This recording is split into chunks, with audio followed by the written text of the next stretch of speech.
Kerusuhan pecah di Kathmandu setelah mantan Perdana Menteri KP Sharma Oli ditangkap terkait kasus kematian dalam penindasan demonstrasi tahun 2025. Para pendukungnya turun ke jalan, membakar ban, memblokir jalan, dan bentrok dengan aparat sambil menuntut pembebasan segera. Penangkapan ini juga menyeret mantan Menteri Dalam Negeri Ramesh Lehak dan memicu kecaman dari Komunis Party of Nepal yang menilai langkah tersebut sebagai balas dendam politik, bahkan memperingatkan potensi meluasnya aksi protes secara nasional.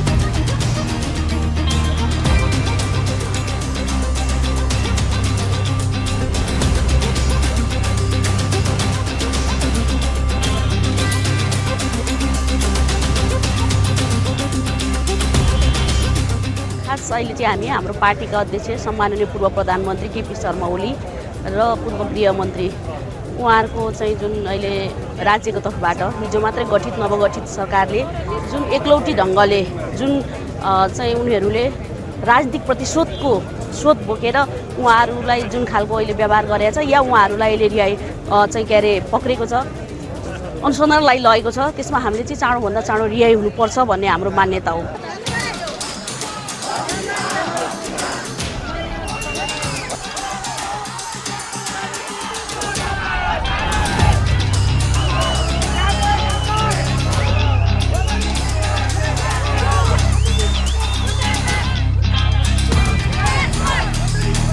Nepali जनताको लागि सहयोग हुने छैन।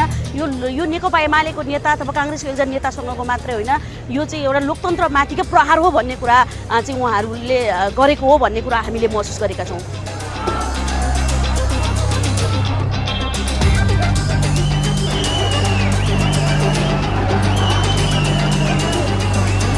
हाम्रो पार्टीको अध्यक्षमाथि जुन हिसाबले राति नै प्रहरीको यो सरकारको दमनबाट जुन हिसाबले पार्टी अध्यक्षलाई जबरजस्ती कानुनी कुनै प्रक्रिया नपुरिकन जुन जबरजस्ती गरेर यहाँ पक्राउ गरेको छ, त्यसको विरुद्धको लागि हामी यहाँ अहिले मानिसहरूको यो सडकमा आएका छौँ। हामी शान्तिपूर्ण आन्दोलन गर्न खोज्दा पनि यहाँ प्रहरीको दमन, यो सरकारले दमन गर्न खोजिरहेको छ।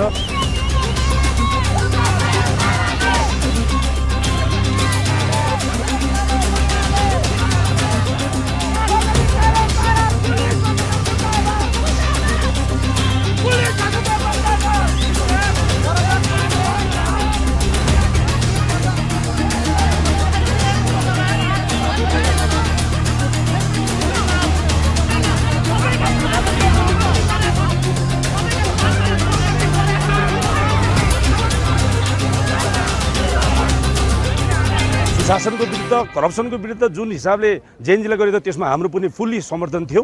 त्यतिखेरको सबै खाले समर्थन हुँदा पनि त्यो घटना गऱ्यो, त्यो दुःखद घटना हो। आज पनि त्यो कार्य दिशातर्फ यो सरकार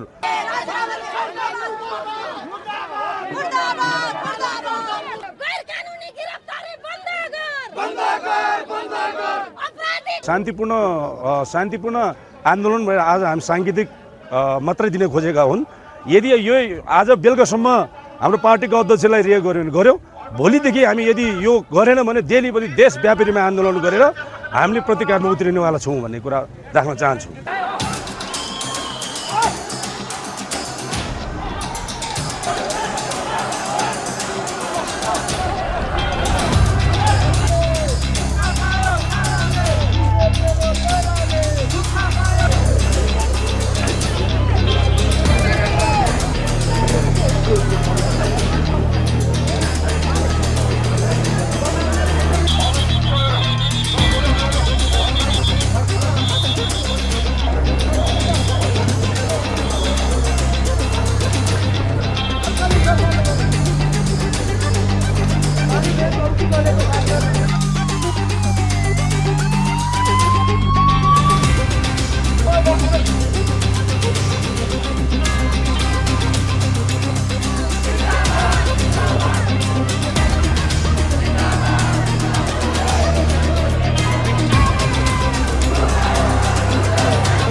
weekend, the Iranian regime launched missiles nearly 4,000 kilometers toward Diego Garcia, a remote island in the Indian Ocean that hosts a major joint US-UK military base. You can look at the map. You can see the range of the Iranian ballistic missiles today. They can reach Paris. It reaches London, Athens, Copenhagen, Riga. It reaches deep into Europe, 4,000 kilometers. Double the range they claimed. And if it has doubled once, it can double again, from 4,000 to 8,000 kilometers. That would make it capable of striking the heart of the US. Presiden Amerika Serikat Donald Trump kembali menyatakan kekecewaan pada organisasi Pakta Pertahanan Atlantik Utara NATO yang tidak menunjukkan dukungan terhadap langkah Amerika dan Israel menyerang Iran. Kurangnya dukungan terhadap Amerika menyebabkan Selat Hormuz masih tertutup bagi jalur pelayaran sampai saat ini.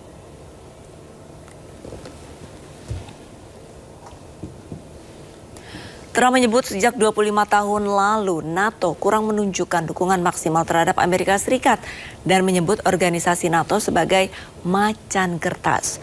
Namun sebelumnya Trump juga menegaskan bahwa Amerika Serikat tidak membutuhkan keberadaan NATO. Adapun pada masa jabatan pertamanya, Trump berulang kali menyatakan kecaman terhadap NATO. Menurut beberapa laporan pejabat Gedung Putih, Trump secara terbuka mempertimbangkan menarik diri dari aliansi pertahanan tersebut.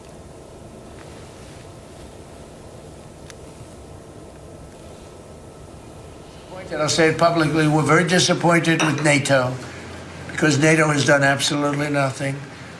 And I've always said, 25 years ago, I mean, I was somebody that wasn't a politician, but I was always involved in politics and I understood politics. I said 25 years ago that NATO's a paper tiger, but more importantly, that we'll come to their rescue, but they will never come to ours. And I want you to remember that we said this. Pemirsa, 1 bulan operasi militer ke Iran, Amerika Serikat mengalami kerugian hingga miliaran dolar atau puluhan triliun rupiah.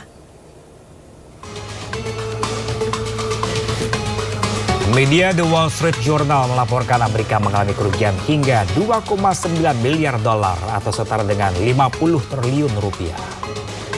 Sumber dari Pentagon terus menyebut kerugian tersebut berasal dari kerusakan peralatan militer usai serangan yang menargetkan ribuan titik di seantero Iran. Di antaranya 3 pesawat jet F-15 yang ditembak jatuh secara tidak sengaja menghabiskan anggaran 300 juta dolar. Sementara untuk memperbaiki pesawat F-35 yang jatuh mencapai 82,5 juta dolar. Namun salah satu fasilitas militer yang menderita kerugian terparah yakni radar yang bertempat di pangkalan militer Amerika di Qatar.